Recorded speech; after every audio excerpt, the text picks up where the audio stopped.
สวัสดีครับพี่น้องชาวไทยและชาวลาวและพี่น้องอยู่ต่างประเทศทุกคนครับมื้อนี้ข้อยสิพาพี่พาน้องมาเบิ่งชีวิตการกินของคนลาวที่สู้ชีวิตมาทำงานไกลบ้านเพื่อสิประหยัดให้มันได้ที่สุดเพราะว่าสิ้นเดือนมาก็สิได้มีเงินจ่ายค่าห้องจ่ายค่าน้ำพี่น้องครับสมัยก่อนตอนที่ข้อยยังเป็นเด็กน้อยอยู่บ้านเราข้อยจำได้เลยว่าอีพ่ออีแม่เพิ่นสอนเสมอ ให้รู้จักอดทนรู้จักประหยัดกินอยู่อย่างพอเพียงสมัยก่อนบ้านเราบ่มีเงินทองมากมายคือจั่งตอนนี้หรอกพี่น้องครับมีแต่ผักในสวนมีข้าวเหนียวร้อนๆให้กินก็แซ่บแล้วมาตอนนี้พี่น้องข้อยก็ได้มาทำงานอยู่ไทยแต่พอมาเห็นเมนูง่ายๆแบบนี้มันก็เฮ็ดให้ข้อยนึกถึงกับข้าวอีพ่อ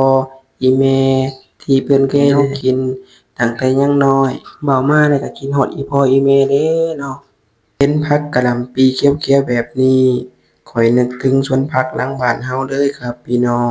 กะหล่ำปีสดๆต้มกับน้ำซุปมาม่าหอมๆถึงมันสิบ่มีเนื้อมีหนังคือเมนูแพงๆแต่มันก็เป็นเมนูที่เฮ็ดให้ข้อยอิ่มท้องและสู้ชีวิตได้ครับอีพ่ออีแม่เพิ่นคงเป็นห่วงน่าดู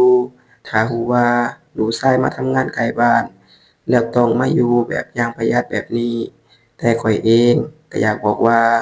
ข้อยสู้ชีวิตไหวอยู่ครับพี่น้องครับมานั่งกินข้าวนำกันเด้อสุดท้ายนี้ข้อยอยากฝากพี่น้องเป็นกำลังใจให้ข้อยคนลาวนี้เด้อครับที่มาทำงานสู้ชีวิตหาเงินอยู่ไทยให้สมกับที่อีพ่ออีแม่เพิ่นตั้งความหวังไว้